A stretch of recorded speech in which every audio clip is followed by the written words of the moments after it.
Hier soir, une Jedi a été assassinée.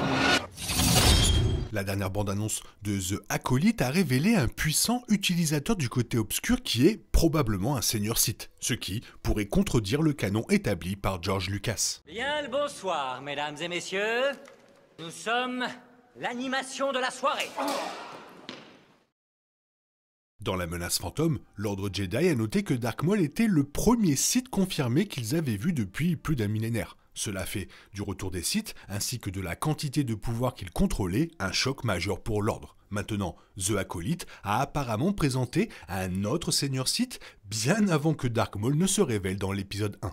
La série se déroule environ 100 ans avant la menace fantôme à l'époque de la Haute République. Malgré cela, la nouvelle bande-annonce a révélé le seigneur Sith de la Haute République, ce qui semble créer un problème pour le canon de Star Wars. Dans la menace fantôme, les Jedi ont été complètement surpris par la réémergence des Sith, car ils pensaient que les utilisateurs du côté obscur avaient été éradiqués un millénaire auparavant. Heureusement, il existe une explication assez simple pour savoir si le nouveau seigneur Sith contredit réellement quoi que ce soit dans les films Star Wars ou dans les paroles de George Lucas.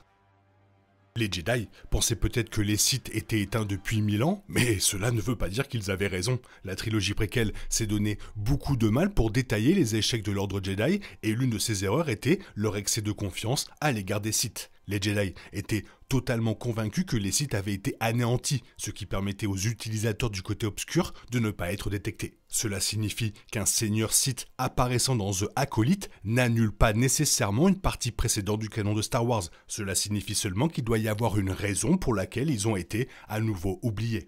Ce n'est pas parce que Dark Maul était le premier Sith confirmé que les Jedi avaient vu depuis des siècles qu'il était le seul Sith qu'ils avaient vu au cours de cette période. Il aurait pu y avoir d'autres Sith avant lui que les Jedi avaient oubliés au fil des années, ou même dont ils n'avaient jamais entendu parler en premier lieu. Les Jedi connaissaient à peine Dark Maul car ils ne croyaient pas qu'il était un Sith jusqu'à ce que Obi-Wan Kenobi les informe qu'il avait tué Qui-Gon Jinn. Le seigneur Sith aurait pu rester caché de nombreuses manières et il semble avoir été plus que capable de le faire.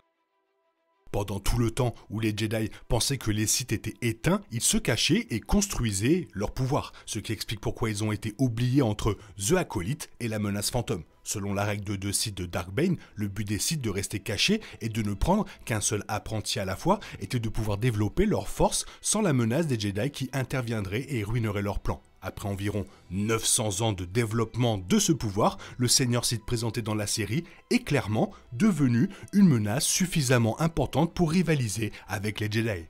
Dans la première bande-annonce, le seigneur Sith a repoussé un groupe massif de Jedi en utilisant uniquement la force. C'était une démonstration significative de son pouvoir avec le côté obscur, puisque le groupe de Jedi était composé de plusieurs maîtres et apprentis qualifiés. Cela mène également directement à l'une des façons dont le seigneur Sith aurait pu rester caché, même après s'être révélé. Il existe 2 théories principales sur la manière dont le seigneur Sith pourrait se révéler dans The Acolyte tout en maintenant son secret au moment de la menace fantôme. Une théorie suggère que le seigneur Sith pourrait simplement tuer tous les Jedi qu'il va rencontrer. Il était assez puissant pour le faire et sans survivant, il n'y aurait personne pour avertir le reste du retour de l'ordre des Sith. Les bandes annonces de The Acolyte ont également clairement indiqué que les Jedi savaient que quelqu'un les poursuivait, ce qui expliquerait pourquoi tant de Jedi sont morts sans nécessiter l'implication des Sith. Même si la série s'avère moins sombre que cela, il pourrait toujours y avoir un moyen inquiétant pour les Sith de rester cachés. Si certains Jedi ont survécu à leur rencontre avec le seigneur Sith et ont fait rapport au Conseil, il est possible que les dirigeants de l'Ordre ne les croient tout simplement pas. Cette possibilité témoignerait de l'arrogance et de l'entêtement de l'Ordre et serait parfaitement conforme aux défauts qui s'affichent dans la menace fantôme, ce qui signifie que le nouveau seigneur Sith renforcerait en fait le canon. La série est un élément très excitant du futur de Star Wars, mais cela ne veut pas dire qu'il y aura une bonne fin pour les Jedi. L'une ou l'autre des principales façons par laquelle un seigneur Sith pourrait rester caché serait tragique en soi. Soit plusieurs Jedi vont mourir, soit l'Ordre répète l'une des erreurs qui ont directement conduit à sa chute. D'après les événements décrits dans la saga Skywalker comme l'Ordre 66, les Jedi de cette série ont très peu de chances de trouver un véritable succès dans leur combat contre ce nouveau seigneur Sith.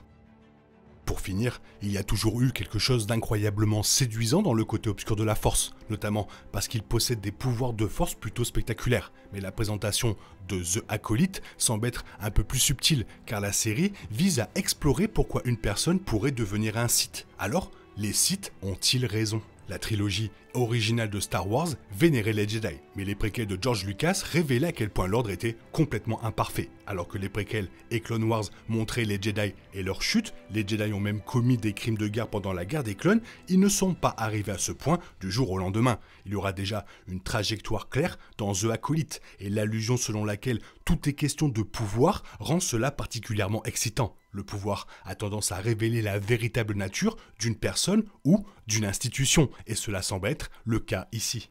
Acolyte semble être un reflet critique à la fois des Jedi et des Sith, contribuant à rendre les deux perspectives compréhensibles et fournissant ainsi un contexte essentiel au préquel. Il est normal qu'elle sorte peu de temps après les célébrations du 25e anniversaire de la menace fantôme, et nous laisse avec le choix de choisir entre qui a raison entre les deux camps.